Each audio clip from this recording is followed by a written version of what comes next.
অগ্নিকে kidnap করার আগেই রিচার চক্রান্ত বানচাল করে পুলিশের হাতে তুলে দিল কথা। হ্যাঁ বন্ধুরা, এমনটাই দেখতে পাবো আমরা কথা ধারাবাহিকের আগামী পর্বগুলোতে। রিচা তার জনাবের সাথে প্ল্যান করতে থাকে যেভাবেই হোক কথার থেকে অ্যান্টিডোট নিতেই হবে, আর সেটা শুধুমাত্র একটা উপায়ে সম্ভব। জনাব তখন জানতে চায় সেই উপায়টা কি।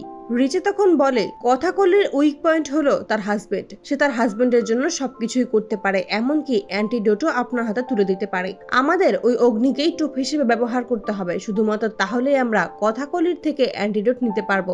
অন্যদিকে বিনায়ক স্যার কথাকে জানিয়ে দেয় তোমাকে হয়তোবা গুলবাহার যেতে হতে পারে, তুমি তার জন্য তৈরি থেকো। কথাও তখন রাজি হয়ে যায় গুলবাহার গিয়ে রিচাকে হাতে নাতে ধরার জন্য, এবং বাড়ি ফিরে আসে। গুহবাড়িতে প্রত্যয় ও ঋতুর গায়ে হলুদের অনুষ্ঠানের আয়োজন করা হয়। রিচা ভাবতে থাকে যে এই অনুষ্ঠানেই অগ্নিকে কিডন্যাপ করবে, তাই সে অনুষ্ঠানে এসে হাজির হয়। রিচা সেখানে এসে যখনই অগ্নিকে কিডন্যাপ করতে যাবে, ঠিক তার আগ মুহূর্তেই কথার কাছে ধরা পড়ে যায় রিচা যে নোংরা উদ্দেশ্যে অগ্নিকে কিডন্যাপ করার উদ্দেশ্যে এই বাড়িতে এসেছে তা খুব ভালোভাবেই বুঝতে পারে কথা। তাই রিচা চক্রান্ত বানচাল করে পুলিশের হাতে তুলে দেয়। তো বন্ধুরা, তোমরা এটাই তো চাও যেন অগ্নিকে কিডন্যাপ করার আগেই যেন রিচা কথার কাছে ধরা পড়ে এবং কথাই যেন পুলিশের হাতে রিচাকে তুলে দেয়। কমেন্টে জানাও। আর নিয়মিত আপডেট পেতে আমাদের চ্যানেলটি এক্ষুনি সাবস্ক্রাইব করে পাশে থাকো। ধন্যবাদ।